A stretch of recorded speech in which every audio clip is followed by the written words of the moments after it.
জন্য এত কষ্ট, পেটে যদি ভালো মন্দ কিছু না দেয় তাহলে কি হয়। হ্যালো আসসালামু আলাইকুম, সবার কি অবস্থা, সবাই কেমন আছো? আজকে কিন্তু বাসায় ছিল একদম এলাহি আয়োজন। এটা দেখার পর তোমাদের মনে হতে পারে হয়তো বাসায় কোনো গেস্ট বা মেহমান আসবে, একদমই না, আমরা আজকে নিজেরাই মেহমান। তোমাদের ভাইয়া অনেক দিন যাবত বলতেছিল পোলাও, রোস্ট, গরুর মাংস একসাথে খাবে, তাই ভাবলাম আজকে করে।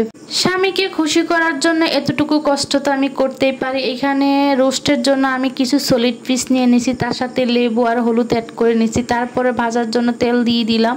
তো এইখানে আমি হালকা ভেজে নিব, তারপর চলে যাব রান্নার প্রসেসিংয়ে। একদম সিম্পলভাবে রাঁধুনি যে মশলাটা পাওয়া যায় ওটা দিয়ে রোস্টটা আজকে রান্না করবো। এই রোস্টটা খেতে কিন্তু একদম দুর্দান্ত হয়েছিল, কালারটা দেখতেই তো পাচ্ছে, একদম জোস আসছে আলহামদুলিল্লাহ।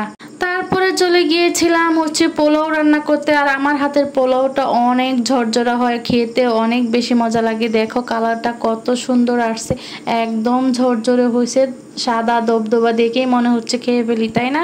স্বামীকে খুশি করার জন্য এটা আমার কাছে কোনো কষ্টই নেই, এটা আমি একবার না হাজারবার করতে পারি। আমার হাজবেন্ড যখন আমার কাছে কোনো কিছু খেতে চায় আমি সব সময় চেষ্টা করি তাকে ওই জিনিসটা রান্না করে দিতে। তারপর রান্না করলাম গরুর মাংস। গরুর মাংসটা আমি আগে ম্যারিনেট করে রাখছিলাম সব মশলাপাতি দিয়ে, এখন হচ্ছে তেলের সাথে জিরা দিয়ে তারপরে হচ্ছে যে কষিয়ে নিচ্ছি ভালোভাবে আলু দিয়ে। আর গরুর মাংসের সাথে অল্প আলু দিলে খেতে কিন্তু বেশ ভালো লাগে।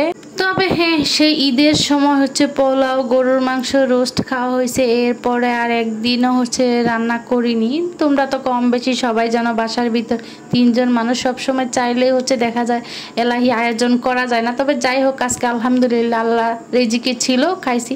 তো তোমরা সবাই ভালো থেকো, সুস্থ থেকো, তোমাদের সাথে আরো অনেক গল্প করব। দেখো আমার ঘেমে কি অবস্থা। তো সবাই ভালো থাকো, আল্লাহ হাফেজ, নিজের খেয়াল রেখো।